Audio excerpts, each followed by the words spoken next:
과거에는 결혼이 장사하는 것도 아닌데 돈 얼마가 그렇게 중요한 건가 생각했습니다. 제일 중요한 건 뭐니 뭐니 해도 두 사람의 마음이라고 생각했지요. 하지만 서로 평생을 다르게 살아온 두 사람이 만나 가정을 이룬다는 게 제 생각처럼 쉽지 않은 일이라는 걸 이번 일로 깨닫게 되었습니다. 결혼은 현실이고 연애의 연장선이 아니라는 사실을 말이지요. 남편과의 연애는 길고도 길었습니다. 정말 저를 떠받들어 모셔주고 제 부탁이라면 하늘의 별도 따다가 가져다 줄 것만 같던 사람이었지요. 하지만 남편은 가족의 부탁이라면 하늘의 별은 물론이고 태양까지 가져다 줄 사람이었다는 걸 여태 모르고 살았네요. 요즘 대세는 반반 결혼이다.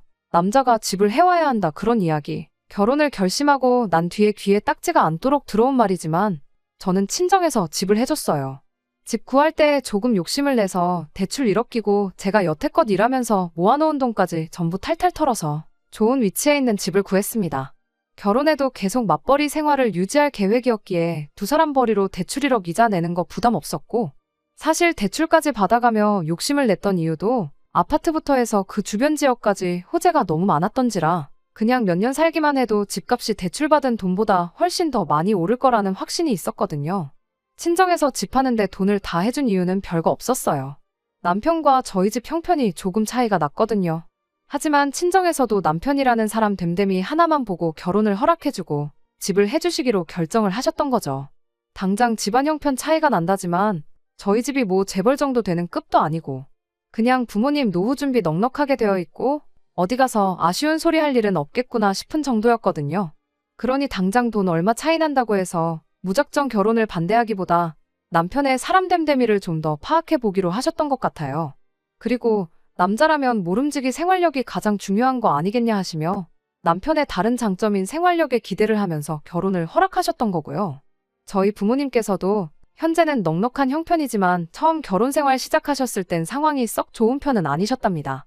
어려웠던 양가 가정 형편 속에 아무 도움 없이 결혼했고 두 사람 생활력만 가지고 맨 땅에 헤딩을 해서 현재까지 오게 되신 거였고요. 그러니 생활력 있는 남편에게 기대를 하셨던 거예요. 남편이 저랑 연애하던 당시에도 주말에 저랑 따로 만나는 약속이 없다거나 하면 아는 지인 가게에 나가서 일을 돕고 일당 받아오는 식으로 투잡을 뛰었고 회사 퇴근한 뒤에도 몸이 덜 피곤하면 대리운전도 나가고 배달일도 나가고 하면서 부업을 하는 식으로 돈을 모았었거든요. 홀어머니와 동생을 대신해 가장 노릇을 하느라 그런 것도 있었지만 그렇다고 해서 가족들한테 전 재산 퍼다 나르고 그러는 사람은 또 아니었어요. 비록 많은 금액은 아니었을지라도 그 어려운 상황에서도 저희 부모님이 해주신 신혼집에 혼수도 가득 채우고 리모델링 비용에 결혼식 비용까지 싹 다 남편 돈으로 할 수 있을 만큼 돈을 모아놓았었거든요. 저희 부모님도 남편의 그런 점을 높게 사셨던 것 같습니다. 그래서 결혼을 허락해주고 시작할 때 집이 있고 없는 게 차이가 클 거라며 큰 돈을 내주시면서 집을 해주셨던 거예요. 그리고 저희가 결혼 이야기가 본격적으로 나오기 시작할 때쯤 남편의 여동생 그러니까 신우 또한 취직에 성공을 하게 되면서 그동안 남편이 혼자서 해야만 했던 집안 대들보 노릇을 이어갈 필요가 없어졌고 그 부담이 사라지게 되니 저희 결혼이 정말 빠르게 진행되기 시작했어요. 결혼하면서 남편이 먼저 저에게 어렵게 꺼낸 말이 있었는데 그건 결혼을 하고 나서도 시어머니한테 용돈은 계속 드리고 싶다는 말이었습니다. 그걸 못하게 할 이유는 전혀 없다고 생각했어요. 왜냐하면 저도 똑같이 친정부모님께 매달 30만 원씩 액수 얼마 되지도 않는 돈이나마 용돈하시라고 보내드릴 계획이었거든요. 친정부모님 재산이면 안 받아도 필요 없는 돈이긴 했지만 집도 해주셨으니 저도 이렇게나마 감사함을 표현할 계획이었었어요. 그러니 제가 남편의 결정에 더더욱 반대를 할 수 없었습니다. 저는 해도 되는데 남편은 하면 안 된다고 할 수는 없었으니까요. 아무튼 남편도 저랑 비슷한 금액선에서 용돈을 드리는 걸로 그 이야기를 끝냈습니다. 그 후 저희는 결혼식을 올리고 여느 다른 사람들과 다를 바 없는 행복한 결혼 생활을 보내게 되었습니다. 결혼 후 얼마 지나지 않아서 저희 집 주변에 새로 또 지하철 노선이 하나 들어온다는 호재까지 생기고 실제로 주변 지역이 많이 재개발되면서 덩달아 집값이 많이 오르게 되었어요. 그리고 저희도 저희 나름대로 알뜰살뜰하게 모아서 현금도 꽤나 모아놓은 상황이었고요. 그렇게 2년 조금 넘는 기간 동안 행복한 결혼 생활을 잘 보내고 있었는데 몇 달 전에 그 행복이 꼬이기 시작했습니다. 언젠가부터 남편이 퇴근하고 집에 오면 한숨만 픽픽 내쉬고 멍하니 생각에 잠겨있고 그랬어요. 그러다가 퇴근하고 집에서 놀고만 있는다고 뭐 돈이 하늘에서 떨어지냐며 총각 때 하던 대리운전이나 배달 같은 부업을 다시 시작했어요. 퇴근하고 같이 저녁 식사를 하면서 그날 하루 어땠는지 그런 사소한 이야기 나누는 게 낙이었는데 남편은 그 소확행보다 돈이 더 중요하다고 하면서 퇴근 후에 또 일하러 나간다고 밖으로 나가버리니 저는 저 사람이 왜 저러나 싶었죠. 그러다가 결국 주말에까지 과거 나가던 지인 가게에 출근을 또 하기 시작했어요. 그렇게 되니 하루에 무슨 일이 있었는지 그런 소소한 대화를 나누기는커녕 한 집에 같이 살면서 잠만 같이 잘 뿐이지 얼굴 보기도 힘든 게 마치 룸메이트나 다름이 없더군요. 게다가 새벽 시간에 집에 돌아오는 날이 잦아지니 남편이 도어락 열고 들어오는 소리에 잠에서 깨기도 하고 평소 들어오는 시간보다 늦어지면 신경이 쓰여서 잠도 제대로 못 자고 그렇게 되더라고요. 아무리 돈이 좋아도 이건 아니다 싶어서 남편한테 우리 집값도 엄청 많이 올랐고 저금도 상당하지 않느냐. 내가 어디서 돈 더 벌어오라고 시키는 것도 아닌데 왜 그렇게 몸을 혹사를 시키지 못해 안달이냐고. 그냥 여태까지 하던 대로만 해도 우리 사는데 돈 부족할 일 없고 어려울 것도 없다고 너무 조급해하지 말라는 이야기를 꺼냈습니다. 제 말에 남편은 어디서부터 설명을 해야 할지 모르겠다며 이렇게 된 상황에 대해서 이유를 말해줬어요. 다시 부업에 투자까지 시작하게 된 자초지종에는 다른 이유가 있었던 거죠. 알고 보니 신우가 멀쩡히 잘 다니고 있던 회사에서 갑작스럽게 해고 통보를 받게 되었다고 하더라고요. 그러면서 시댁이 현재 생활고로 힘들어하고 있다는 사실을 말해주더군요. 남편이 시어머니한테 용돈을 보내고 있긴 했지만 그걸로 두 사람이 생활을 이어가기에는 턱없이 부족한 액수였던 거죠. 저희가 맞벌이하면서 생활비와 대출이자 그리고 같이 모으고 있는 적금을 제외하고 남은 돈은 서로가 각자 관리를 하고 있던 상황이었어요. 남편 월급이라고 해봐야 월 300 중반 정도 되는 돈이었는데 그 돈으로 공동으로 내는 돈 다 내고 나면 얼마 남지도 않는 상황이었거든요. 시어머니 드린다던 용돈까지 빼면 더더욱 모자랐을 거예요. 그런 상황에서 남편이 마련해야 하는 돈이 이젠 용돈 수준을 넘어서 신우와 시어머니 두 사람 생활비가 돼버렸으니 그걸 혼자 충당하려니 투잡 쓰리잡을 해도 돈이 모자라도 한참 모자랐던 상황이 돼버린 거죠. 보니까 점심도 거르고 그 돈까지 싹 다 긁어서 보내주고 그랬더라고요. 직장인 점심값 해봐야 얼마나 한다고 말이죠. 답도 안 나오는 상황이었고 결혼하면서 그만하기로 했던 대들보 노릇을 다시 하게 된 걸 알게 되니 정말 까마득했습니다. 하지만 그렇다고 당장 가족들이 밥을 굶게 생겼는데 모르는 척 하라고 할 수도 없는 노릇이었어요. 신우가 해고를 당하긴 했지만 아직 나이도 어리고 그간 회사 다니면서 쌓인 경력도 있으니 금방 다시 취직을 하지 않겠냐, 그때까지 당분간만 이렇게 하면 안 되겠냐 부탁을 해오는데 제 월급까지 해서 시댁 생활비를 내주겠다고 나설 수도 없었고 그저 신우가 하루빨리 다시 일자리를 구하길 바라는 것 말고는 제가 할 수 있는 일이 없었습니다. 그렇게 모든 사실을 알게 되고 난 뒤 얼마 지나지 않아 신우의 새로운 소식을 듣게 되었습니다. 그 소식이 신우가 다시 취직을 해서 남편이 더 이상 투잡을 해도 되지 않아도 되는 상황이라는 소식이었다면 더할 나위 없이 좋았겠지만 그런 꿈만 같은 소식은 아니었네요. 아니, 따지고 보면 이게 꿈인가 생시인가 싶을 정도의 소식일 수도 있겠네요. 신우가 해야 할 취업은 안 하고 임신을 했다는 소식이었으니 말이죠. 신우가 결혼해서 가정을 이루고 있던 상황이라면 당연히 축하할 일이었겠지만 그게 아니니 정말 복장이 터질 노릇이었습니다. 신우의 임신 소식과 함께 알게 된 또 다른 새로운 사실이 가관이었습니다. 애초에 신우가 멀쩡히 잘 다니던 직장에서 왜 갑작스럽게 잘렸는지 항상 의문이었는데 알고 보니 해고 통보를 받은 게 아니고 신우가 자기 발로 회사를 나갔던 거였어요. 같은 회사 다니던 직장 동료와 눈이 맞았다고 하더라고요. 문제는 그 직장 동료라는 사람이 애까지 딸린 가정이 있는 남자였다는 거고요. 거의 신우가 회사 들어가자마자부터 그런 사이였던 것 같은데 결국 꼬리가 길어서 들켜버리게 되었나 보더라고요. 둘 중에 한 명이 회사를 나가야 하는 상황이었는데 누가 시키지도 않았는데 신우가 그 사람은 지켜낼 가정도 있고 아이도 둘이나 된다고 모든 책임을 떠안고 자기 발로 회사를 그만뒀다는 거예요. 재미는 둘이서 봐놓고 그 책임은 신우 혼자 지게 되었으니 그것만 해도 답답해 미칠 노릇이었는데 더 어이없는 건 그렇게 회사까지 지 발로 그만둔 신우가 이젠 눈치 볼 게 없어서 그랬는지 회사 그만두고 나서도 그 사람을 계속 만났던 거예요. 신우 아이는 그 사람의 아이였던 거고요. 신우 소식에 시어머니는 머리 싸매고 드러누우셨고 신우는 신우대로 혼란스러워 보였습니다. 그 아이를 낳고 말고는 다 큰 어른인 신우가 결정할 일이라고 생각했고 제가 왈가왈부할 필요도 없다고 생각했어요. 제가 달리 해줄 수 있는 건 없었고 대신 신우한테 일단 비상금으로 가지고 있으라고 남편이 보내주던 생활비와는 별도로 제 돈에서 300만 원 인출해 보내줬습니다. 신우는 그 돈을 받고도 별로 고마워하는 눈치는 아니었어요. 저도 생색내겠다고 보내준 돈이 아니기도 했고 신우도 그 상황에 심적으로 많이 힘들고 혼란스러울 테니 제 정신이 아니겠구나 싶어서 그걸 가지고 트집 잡고 그러지는 말자 생각하고 그냥 넘어갔습니다. 그 날로부터 2달이 지났는데 신우에 대한 별다른 소식이 없는 걸로 보아 신우는 그 아이를 낳기로 결심을 한 듯 보였습니다. 하지만 저도 여기서 냉정하게 하나 짚고 넘어가야 할 일이 있었으니 그건 남편이 보내주는 생활비 문제였습니다. 남편이 몇 달 동안 투잡까지 뛰어가면서 대주던 생활비를 그만해야 될 때가 왔다는 생각이 들었거든요. 신우가 그런 결정을 내린 건 자기가 책임질 수 있으니까 가족들과 아무런 상의도 없이 그런 결정을 내렸던 거 아니겠어요? 물론 몇 배로 더 힘들게 하겠지만 가정이 있는 오빠 돈으로 자기 아이를 키울 생각은 당연히 아닐 거라 생각했고 어쨌든 시어머니가 집에 계시니 아이를 돌봐주실 수 있을 테고 신우도 알바가 되었든 새 직장이 되었든 뭐라도 시작하지 않겠나 싶었거든요. 남편한테는 신우 상황은 이해하지만 신우 애까지 우리 돈으로 키워줄 수는 없는 노릇이지 않냐며 잔인하게 들릴진 모르겠지만 이제 시댁에 생활비 대주는 건 그만했으면 좋겠다고 솔직하게 말을 했어요. 시어머니 용돈 보내드리는 것까지는 뭐라고 하지 않겠지만 그렇게 할 거면 제가 남편 통장 관리를 직접 하겠다고 말했습니다. 제가 지속적으로 확인하지 않으면 또 점심값이고 뭐고 여유자금 생기면 싹 다 시댁에 보내줄 것만 같아서 꺼낸 말이었고요. 남편도 면목이 없다면서 제 제안에 선뜻 그렇게 하겠다고 대답해왔습니다.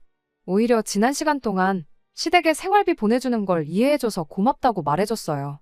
내 가족한테 돈 주는 게 곶감냐는 식으로 나올까봐 걱정했는데 그래도 제가 이해해주고 있었다는 사실을 알고 저렇게 말하니 다행이라고 생각했고 저희도 이제 다시 정상적인 생활로 돌아가겠구나 싶었습니다. 실제로 남편도 그 이야기가 끝나자마자 부업도 그만하고 주말에 나가던 투잡도 그만뒀었거든요. 몇 달 맘고생한 만큼 다시 행복한 결혼 생활로 돌아가겠다는 생각에는 그 어떤 의심조차 들지 않는 상황이었어요. 그리고 나서 얼마 지나지 않아 친정부모님한테서 좋은 소식을 하나 듣게 되었습니다. 친정부모님께서 점 찍어둔 부동산이 하나 있는데 저희가 관심이 있다면 그걸 양보해 줄 테니 어떻게 잘 굴려보라는 연락이었어요. 결혼 생활 3년 하면서 저희 집값이 많이 오르기도 했고 저축해놓은 돈도 상당했으니 그냥 은행에 넣어두는 것보다 뭐라도 해보는 것도 나쁘지 않겠다는 생각이 들던 차여서 관심이 가더라고요. 특히나 저희 부모님이 부동산으로 워낙에 재미를 많이 보신 분들인데다가 나름대로 부동산을 고르는 데 있어서 깐깐한 기준이 있고 안목도 있으시거든요. 그런 친정부모님이 자식인 저한테 추천해주는 부동산인데 당연히 실패는 없겠다는 확신도 있었고요. 저도 무작정 부모님이 소개해줬다고 덥석 물지는 않았고 제 나름대로 이리저리 검색도 해보고 조사도 해봤는데 그 집이 보니까 남편과 제가 다니는 직장에서 지금 사는 집보다 위치도 훨씬 좋고 집을 내놓으면서 인테리어까지 싹 다 고쳐놔서 추가적으로 돈이 더 들어갈 것도 없었어요. 요즘 같은 부동산 시장에 계속해서 집값이 오르는 지역이었던 건 말할 것도 없었고 말이죠. 다만 그만큼 돈이 많이 들어가겠다 싶었는데 그래서 생각한 게 지금 사는 집은 전세로 돌리고 대출 조금 더 받아서 저희 모은 돈까지 연끌을 해보기로 했습니다.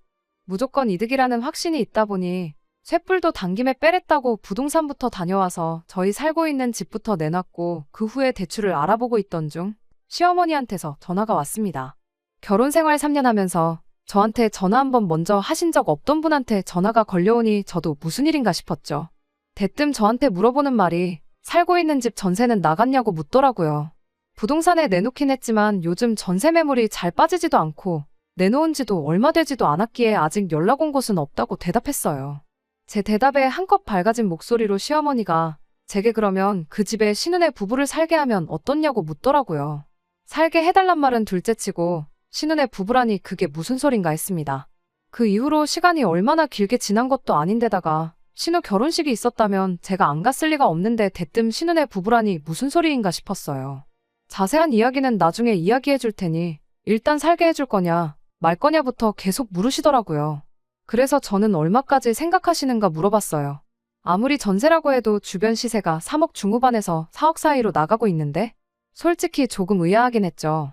저희 집에 전세로 들어올 정도면 사실 조금 외곽이나 경기도권만 가도 전세 말고 매매로도 집을 구할 수 있는 큰 돈이었으니까요. 한 식구끼리 서로 돕는 거라지만 저희도 새 집 구하면서 새로 또 대출을 받게 되는데 전세가를 낮게 해주면 해줄수록 저희 대출액이 늘어나게 되는 건 당연한 일이었으니 부담스럽기 짝이 없었습니다. 그런데 이어진 시어머니 말에 제 귀를 의심할 수밖에 없었어요. 조금 무리해서라도 최대한 맞춰줘야겠구나 자포자기하고 있었는데 시어머니는 가족끼리 무슨 돈을 받냐며 애들이 무일푼이라 어디 들어가 살만한 전세보증금 모을 때까지만 살게 해주라고 너무나도 당연하다는 듯이 말해왔으니까요. 세상에 4억짜리 집에 공짜로 들어와서 살게 해달라고 할 줄은 몰랐으니 저도 모르게 큰 소리를 내며 놀라고 말았습니다. 그건 말도 안 되는 소리라고, 저희도 그 집 전세로 나가고 대출까지 받아야 새 집으로 이사가게 되는 거라고 남편이 그런 말은 안 해줬냐고 따져 물었습니다. 시어머니는 다 알고 있다고, 니들은 맞벌이 하니까 둘이서 대출을 받거나 친정에서 돈을 빌려오면 되는 거 아니겠느냐고 너무 쉽게 말을 하더군요. 더 이야기했다간 정말 안 좋은 소리까지 나올 것 같아서 일단 남편하고 상의해보겠다 말하고 전화를 끊었습니다. 상의해보겠다고 했지만 남편한테 좋게 이야기해서 거절하라고 할 심산이었어요. 그래도 시어머니인데 제가 싫은 소리 하는 것보다 남편이 좋게 말하는 게 더 나은 방법이라 생각했던 거였죠. 그리고 저녁 때가 돼서 퇴근한 남편과 있었던 일에 대해 이야기를 나눴어요. 그런데 남편도 시어머니랑 똑같은 이야기를 하더군요. 다른 사람도 아니고 내 남편한테서 생각지도 못한 대답을 듣게 되니 피가 거꾸로 솟는다는 말이 무슨 말인지 알겠다 싶을 정도로 혈압이 오르더라고요. 남편은 제 분위기를 살피더니 신우가 처한 상황이 너무 안쓰러워서 그런다며 신우 이야기를 꺼내더군요. 신우가 만나던 그 남자가 결국 지 처자식을 뒤로하고 신우랑 함께 하기로 했답니다. 그래서 시어머니가 그 둘을 두고 부부라고 했던 거고요. 그런데 문제는 그 남자 집에서 이혼을 안 해주겠다고 나왔답니다. 정확히는 이혼은 해줄 수 있지만 그럴 거면 전 재산 다 내놓고 몸만 나가라고. 그러면 합의 이혼을 해주겠다 나왔다네요. 매달 줘야 하는 양육비는 말할 것도 없고요. 아무튼 그 조건이 아니면 이혼은 없다고 나왔답니다. 그 와중에 신우는 정신 못 차리고 무늬만 아빠는 싫다고 해달라는 대로 다 해주고 이혼을 하라고 강요를 했고 결국 그렇게 두 사람은 결혼식은 일단 미루고 살림 먼저 합치게 되었다는 거예요. 그런데 당장 개털인 남자가 몸만 들어왔는데 집이고 뭐고 구할 방법이 없는 와중이었다는데 그때 저희가 마침 타이밍 좋게 집을 전세로 내놓은 상황이었던 겁니다.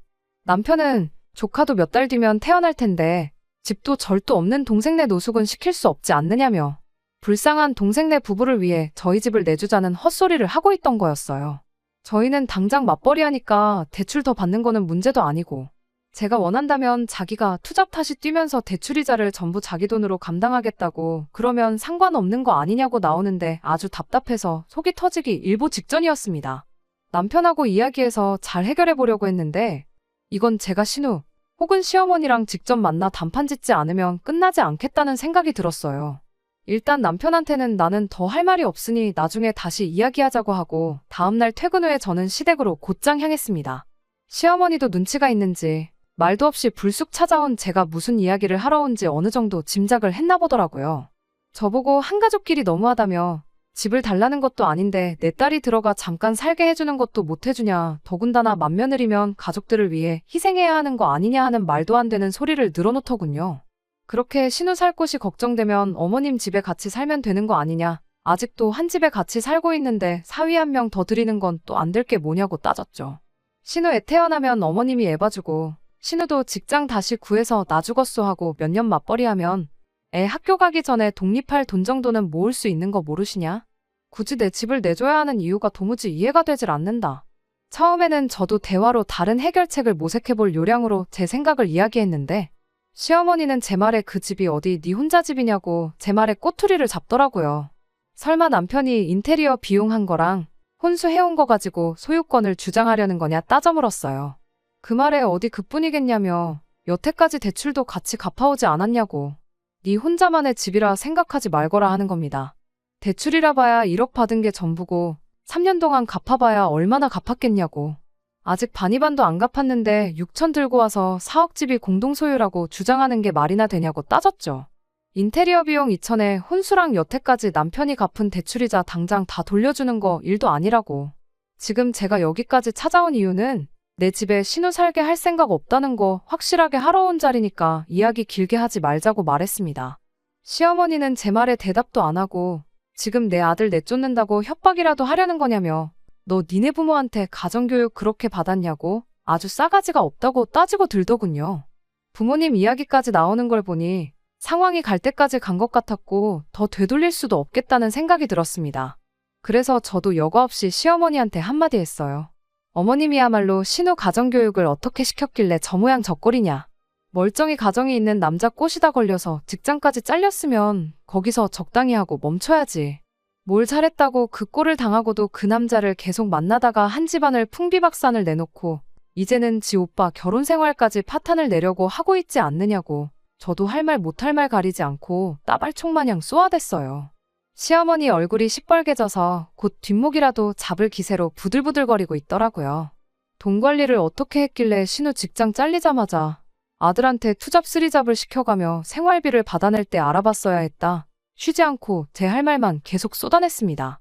집안까진 들어가지도 못하고 현관문 앞에 서서 시어머니랑 설전을 벌이고 있는데 벼랑간 벌컥하고 현관문이 열리는 소리가 들리더라고요.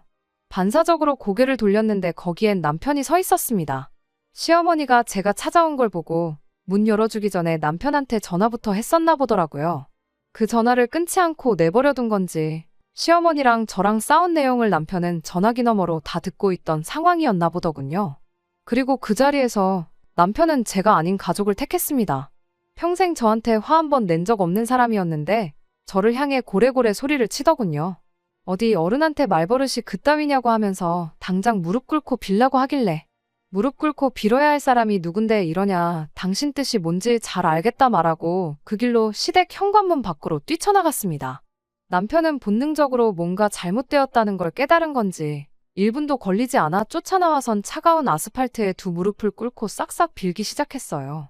이제 와서 무릎을 꿇는다고 뭐가 달라지겠냐, 그냥 당신은 하던 대로 가족들 대들보 노릇이나 하라 그러고 무릎 꿇은 남편을 뒤로 하고 제 갈 길을 갔습니다. 그러니 이제는 시어머니까지 쫓아나와 제 팔을 붙잡고 그제서야 없던 일로 하자면서 저보고 일단 집에 들어와서 이야기 좀 다시 해보자고 하더라고요. 더 이야기할 게 뭐가 있냐. 있어봐야 신우한테 뭐라도 하나 해주자는 소리지 않겠냐 말하고 나는 그 꼴을 보고 살 인내심이 없다고. 아드님은 돌려드릴 테니 망해버린 딸 인생 위에 아들 인생까지 희생시키시라 말하고 집으로 돌아왔습니다. 그 후로 집까지 쫓아온 남편이 자기가 앞으로는 자기 가족들 뒤로 하고 저를 위해 살겠다며 계속 빌길래 당장 시댁 생활비 보내준다고 하루에 4시간만 자면서 투잡 쓰리잡도 마다않는 사람이 그게 가당키나 한 소리냐고. 그렇게 하는 것보다 남은 인생 가족들 위해 사는 게 더 빠를 거라 말하고 이혼하자 했어요. 이혼 안 해줄 거면 시어머니랑 신우한테까지 위자료 소송 걸고 당신이 그동안 벌어놓은 돈도 가능한 대로 최대한 다 뜯어가겠다 했더니 그제서야 조용해지더라고요. 어차피 이혼당할 거면 푼돈이라도 건져서 가는 게 좋겠다고 생각했나 봐요. 결국 남편은 소원대로 지 가족들 대들보 노릇 다시 할 수 있게 가족들 품으로 돌려줬습니다. 털어봐야 땡전 한 푼 안 나올 시어머니랑 신우한테 소송까진 걸지 않았어요. 돈 몇 푼 더 받겠다고 그 집구석 인간들 얼굴 더 보는 것보다 후딱 끝내버리는 게 정신건강에 더 좋을 것 같다고 생각했거든요. 결혼했으면 와이프부터 챙겨야지. 가족들 그렇게 걱정됐으면 애초에 결혼은 왜 했는지 모르겠네요. 그렇게까지 생각하고 싶지는 않지만 나중 가서는 제 돈으로 가족들 부양하자고 했을 수도 있겠다는 생각을 하니 이렇게 이혼해버린 게 차라리 잘 된 건가 싶을 때도 있네요. 끝까지 들어주셔서 감사합니다. 오늘의 사연은 여기까지입니다. 구독과 좋아요, 알람 설정 부탁드리고 더 좋은 사연으로 다시 찾아뵙겠습니다. 감사합니다.